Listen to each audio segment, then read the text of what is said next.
Polisi akui Baradae tak membela diri. Baradae disangkakan pembunuhan dengan sengaja ke Brigadir J. Tadi kan sudah saya sampaikan pasal 338, junto 55 dan 56 KUHP. Jadi bukan bela diri. Bukan. Ini yang saya sampaikan ini terkait dengan laporan polisi yang disampaikan oleh pihak Brigadir Joshua, keluarga Brigadir Joshua. Ya, kan saya sudah sampaikan. Ya, yang terbukti untuk Baradae adalah 338, junto 55 dan 56 KUHP. Bahwa dia akan pergi meninggalkan kekasihnya.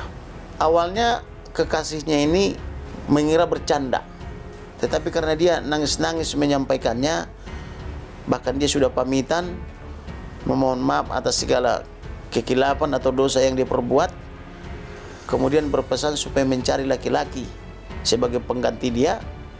Maka kekasihnya itu bilang, yang sakitnya kau bang, kan gitu. Dikiranya Brigadir Joshua ini sakit. Hari ini progres dari tim sus adalah melakukan pendalaman hasil uji balistik yang sudah dilakukan Pusat Laboratorium Forensik Polri.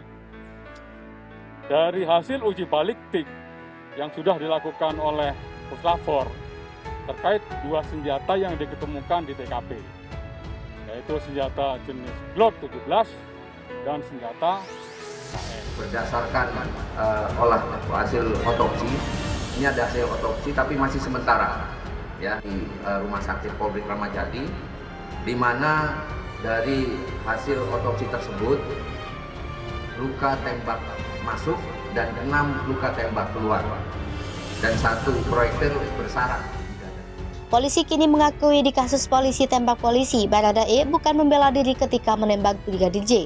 Polisi telah menetapkan Baradae Richard Eliezer atau Baradae sebagai tersangka dalam kasus tewasnya Brigadir Nofriansah Yosua Huta Barat alias Brigadir J. Dalam kasus ini, Baradae disangkakan pasal pembunuhan dengan sengaja.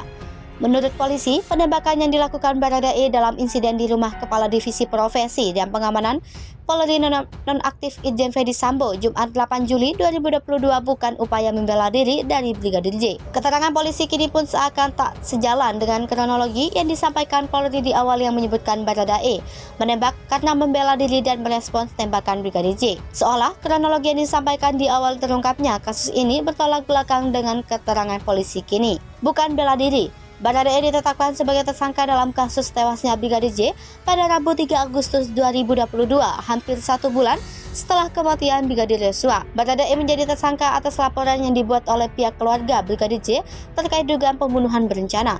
Polisi memastikan Baradae menjadi tersangka pembunuhan dalam kasus ini. Baradae diduga tidak dalam situasi membela diri saat membunuh Brigadir J hingga dijerat pasal tentang pembunuhan yang disengaja. Pasal 338 Jo pasal 55 dan 56 KUHP jadi bukan bela diri, kata Direktur Tindak Pidana Umum Badan Reserse Kriminal Polri Brigjen Andirian dalam jumpa pers di Mabes Polri Jakarta Rabu 3 Agustus 2022. Adapun pasal 338 KUHP berbunyi, barang siapa dengan sengaja merampas nyawa orang lain diancam karena pembunuhan dengan pidana penjara paling lama 15 tahun. Sementara pasal 55 KUHP berbunyi demikian. 1 pidana sebagai pelaku tindak pidana. 1 mereka yang melakukan, menyuruh melakukan dan turut serta melakukan perbuatan. 2 mereka yang dengan memberi atau menjanjikan sesuatu dengan menyalahgunakan kekuasaan atau martabat, dengan kekerasan, ancaman, penyesatan atau dengan memberi kesempatan, sarana, keterangan atau sengaja menganjurkan orang lain agar melakukan perbuatan. 2. Terhadap penganjur, hanya perbuatan yang sengaja dianjurkan sajalah yang diperhitungkan beserta akibat-akibatnya. Aturan dalam pasal ini merupakan penerapan sanksi pada pelaku yang melakukan penyertaan tindak pidana apabila dalam sebuah kasus terjadi pelanggaran yang dilakukan oleh beberapa waktu lalu. Lalu, pasal 56 KUHP mengatakan dipidana sebagai pembantu kejahatan. 1. Mereka yang sengaja memberi bantuan pada waktu kejahatan dilakukan. 2. Mereka yang sengaja memberi kesempatan, sarana atau keterangan untuk melakukan kejahatan. Status tersangka Baradae ditetapkan setelah pihak kepolisian memeriksa 42 saksi dalam kasus ini, termasuk ahli-ahli dari unsur kimia biologi forensik, metalurgi, balistik forensik, IT forensik, dan kedokteran forensik. Polisi menyampaikan ke depan masih akan terus melakukan pendalaman terkait kasus ini. Keterangan polisi di awal, Kasus kematian Brigadir J pertama kali diungkap pihak kepolisian pada Senin 11 Juli 2022. Polisi mengungkap bahwa Brigadir J merupakan personil Badan Reserse Kriminal Polri yang diperbantukan di Propam sebagai sopir Ferdi Sambo.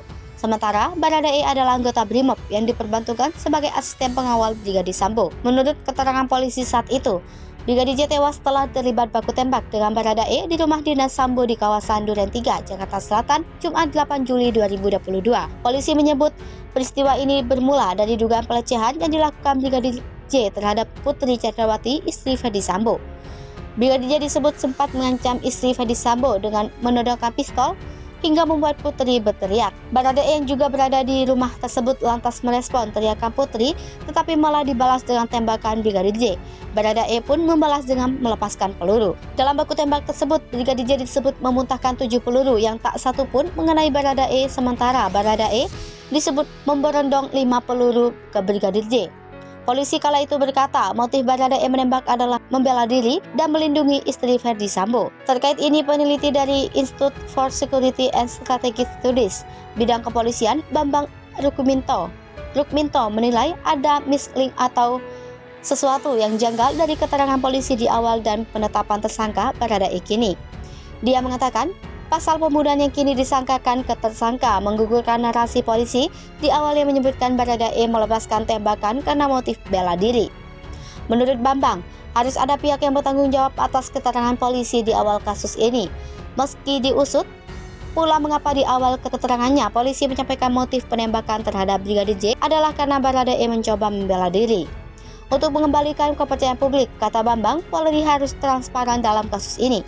Polisi tak cukup hanya menyeret aktor pelaku penembakan saja ke pengadilan, tetapi seharusnya juga membuka seterang mungkin otak dari narasi-narasi janggal yang selama ini digulirkan. Bambang mengatakan selain menurunkan kepercayaan publik, mengungkapkan kasus yang tidak transparan akan memunculkan asumsi bahwa institusi kepolisian menjadi tempat berlindung selaku kejahatan. Jika ini dibiarkan ke depan, ini bukan hanya menjadi ancaman bagi masyarakat, tetapi juga personil kepolisian sendiri. Baradae resmi jadi tersangka dan dijerat pasal pembunuhan. Baradae resmi jadi tersangka dan dijerat pasal pembunuhan. Polri resmi menetapkan Baradae sebagai tersangka pembunuhan Brigadir J atau Brigadir Nofriansah Yosua Huta Barat di rumah dinas Irjen Ferdi Sambo. Usai Polri melakukan gelar perkara dan memeriksa 42 orang saksi, Baradae ditetapkan tersangka. Andi menjelaskan 42 orang saksi itu sudah termasuk para ahli, diantaranya ada ahli biologi kimia forensik, metalurgi, balistik forensik, IT forensik, hingga kedokteran forensik. Sejumlah barang bukti sudah disita oleh penyidik, termasuk telah melakukan penyitaan sejumlah barang bukti baik berupa alat komunikasi, CCTV, dan barang bukti yang ada di TKP sudah diperiksa oleh laboratorium forensik maupun yang sedang dilakukan pemeriksaan di laboratorium forensik, paparnya. Dari hasil tersebut, penyidik sudah melakukan gelar perkara. Hasilnya, penyidik menetapkan Baradae sebagai tersangka. Menetapkan Baradae sebagai tersangka, kata Brigjen Andirian. Baradae dijerat pasal pembunuhan. Baradae resmi menjadi tersangka kasus kematian Brigadir Yosua atau Brigadir J.